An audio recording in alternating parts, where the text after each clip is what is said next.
দক্ষিণ এশিয়ার একমাত্র প্রাকৃতিক মৎস্য প্রজনন কেন্দ্র হালদা নদীতে কাপজাতীয় মা মাছের ডিম ছাড়ার সময় ঘনিয়ে এসেছে।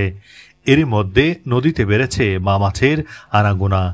ডিম ছাড়ার অনুকূল পরিবেশ খুঁজে নদীর সংযুক্ত বিভিন্ন কাল থেকে মূল নদীতে আসতে শুরু করেছে মা মাছ। জেলেরা বলছেন, পরিবেশ অনুকূলে থাকলে মে মাসেই নদীতে ডিম ছাড়তে পারে। বর্জ্যসহ বৃষ্টিপাত ও পাহাড়ি ডলের পানি নদীতে মিশে তৈরি হয় অনুকূল পরিবেশ। তবে অনুকূল পরিবেশ পেলে শুরুতে নদীতে প্রথমে নমুনা ডিম, পরে পূর্ণাঙ্গ ডিম ছাড়ে মা মাছেরা। সরেজমিনে হালদার বিভিন্ন এলাকা পরিদর্শনে দেখা যায়, এরই মধ্যে ডিম সংগ্রহে প্রস্তুতি শুরু করেছেন জেলেরা। নদীর দুই পারে প্রস্তুতি সারছেন তারা কেউ পুরাতন নৌকার পাশাপাশি নতুন নৌকা তৈরির কাজ করছেন, কেউ কূপ সংস্কার করছেন রেণু ফোটানোর জন্য। এদিকে হালদা নদীতে মা মাছের আগমন আবাত ও নিরাপদ রাখতে রাউজান ও হাটহাজারী মৎস্য বিভাগের পাশাপাশি কাজ করছেন নৌ পুলিশ। এছাড়াও সিসিটিভির মাধ্যমে নদীর গুরুত্বপূর্ণ স্থানগুলো রাখা হয়েছে নজরদারিতে।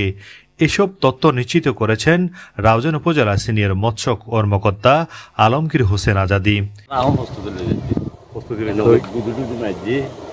বৃষ্টি হলে মানে আশা তো ঘরের বাজে এখন বৃষ্টি হইবার সম্ভাবনা আছে, আরো তো আশা করে বই রই। আর হেজারের প্রস্তুতি কেন? হেজারে তোর রেডি করেস, রেডি করেস মানে অনেক হালদাত মাঝি এবার সমান মানে 40 বছর ধরুন না মানে হালদাত ডিম ধরে 40 আর ধর্মকথা আর বাড়ি।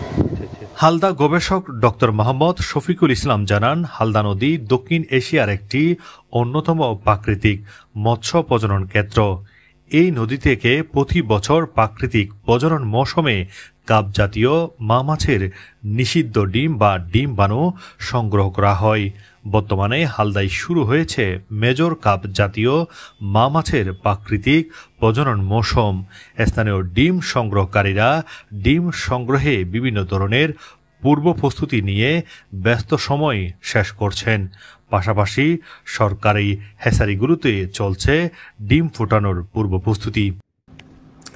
হালদা নদী দক্ষিণ এশিয়ার একটি অন্যতম প্রাকৃতিক মৎস্য প্রজনন ক্ষেত্র। এই নদী থেকে প্রতি বছর প্রাকৃতিক প্রজনন মৌসুমে মেজর কার্প অর্থাৎ রুই, কাতলা, মৃগেল ও কালীবাউস জাতীয় মা মাছের নিষিদ্ধ ডিম বা ডিম্বাণু সংগ্রহ করা হয়। বর্তমানে হালদায় শুরু হয়েছে মেজর কার্প জাতীয় মা মাছের প্রাকৃতিক প্রজনন মৌসুম। স্থানীয় ডিম সংগ্রহকারীরা ডিম সংগ্রহের বিভিন্ন ধরনের পূর্ব প্রস্তুতি নিয়ে ব্যস্ত সময় পার করছেন। ওনারা নৌকা তৈরি, নৌকা মেরামত এবং মাটির কুয়া তৈরি ইত্যাদি আনুষঙ্গিক কাজে ব্যস্ত।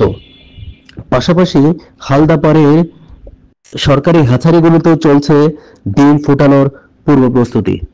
আশা করি এই বছর প্রাকৃতিক পরিবেশ অনুকূলে থাকলে হালদা নদী থেকে সংগৃহীত ডিমের পরিমাণ বাড়বে। তিনি আশা করছেন এই বছর প্রাকৃতিক পরিবেশ অনুকূল থাকলে হালদা নদীতে ডিমের পরিমাণ বাড়বে।